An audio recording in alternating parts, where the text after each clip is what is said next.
There's a Pali word, mana, which means conceit.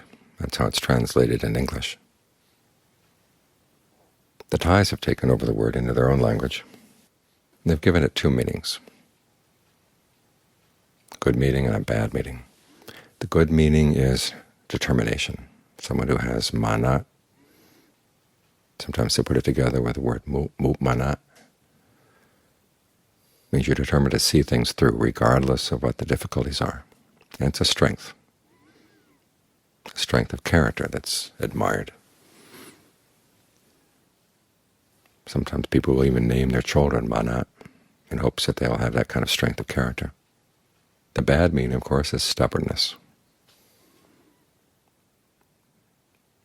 not being willing to listen to anybody, having the kind of pride that gets easily offended.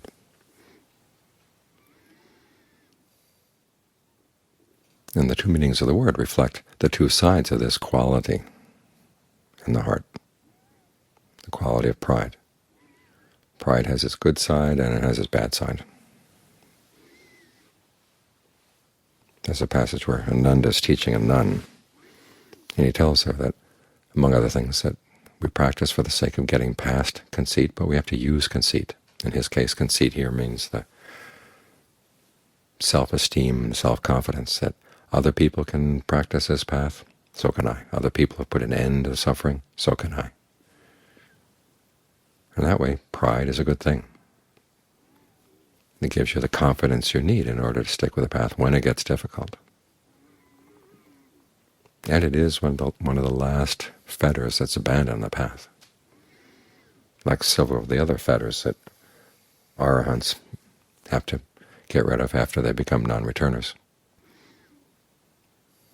like passion for form, passion for formlessness. There's even a good side to restlessness. These qualities have their uses on the path.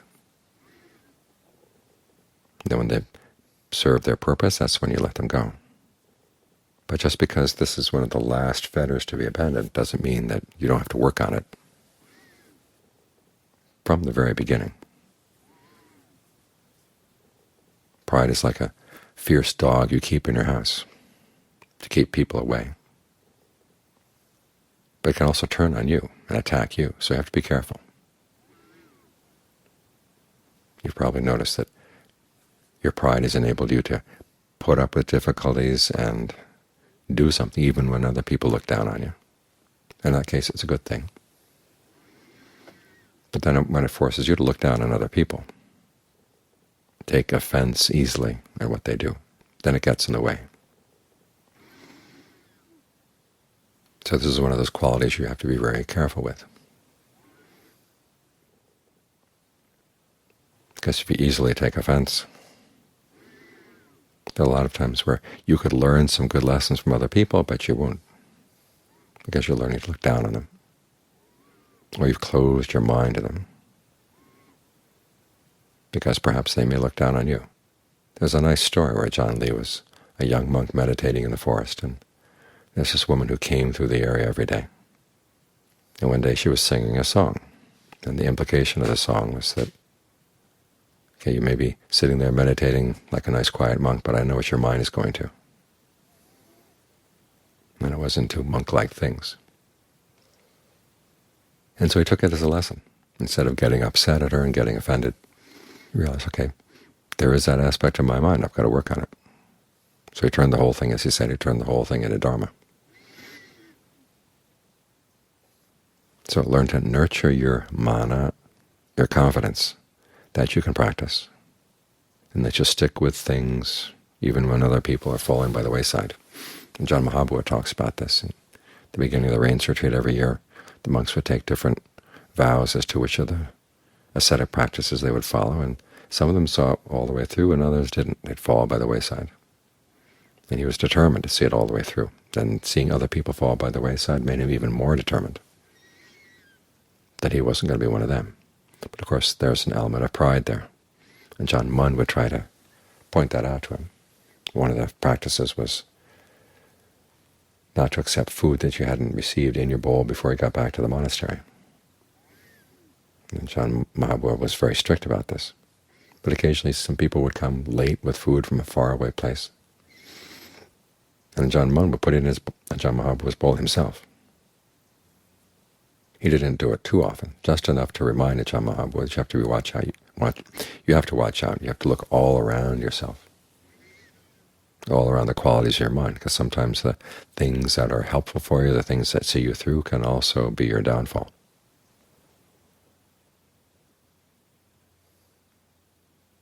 In the Greek literary theory, this is called a tragic flaw. Tragic flaw isn't something just a flaw of character. It's actually your strength of character that turns around and becomes a problem. Sometimes it's pride, sometimes it's your sense of honor, sometimes it's the fact that you're really intelligent.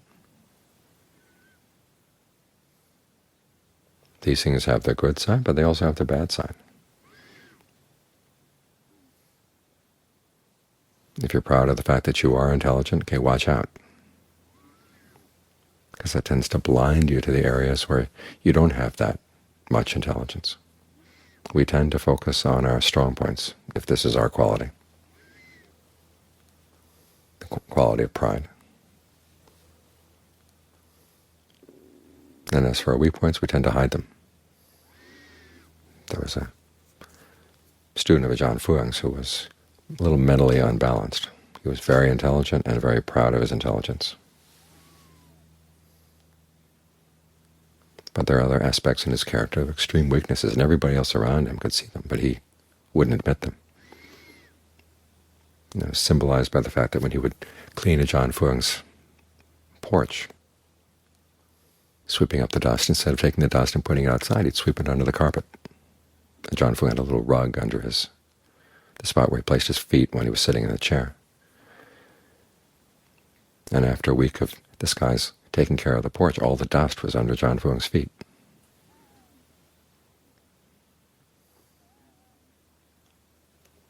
So if pride is your quality, watch out for the dust under the little rug.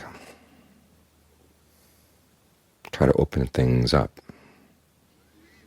There are people who may have said something to offend you or may look down on you.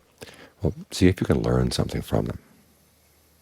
Don't let your pride get in the way. If you're going to be proud of anything, be proud of the fact that you're willing to learn from difficult situations, you're willing to learn in all situations, you're willing to work on your weaknesses. That's a quality where pride is really helpful. But if it closes things off, closes off your opportunity to learn, okay, that's when it really gets in the way. And in that case, it's not only just a last fetter to be abandoned, it actually gets in the way of the path.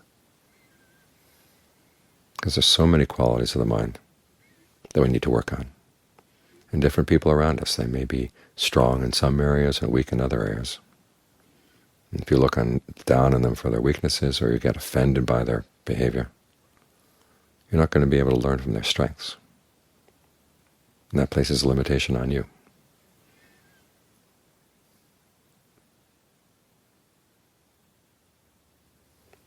So remember the dogs that you keep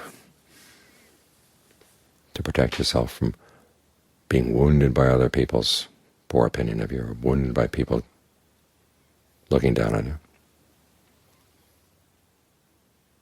They do have their purposes. They do serve a function. But don't let those elements of pride turn around and wound you.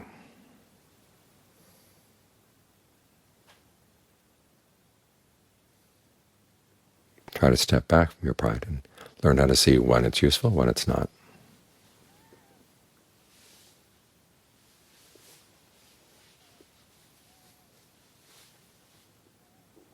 I faced that problem with Ajahn Fuang when I was looking after him.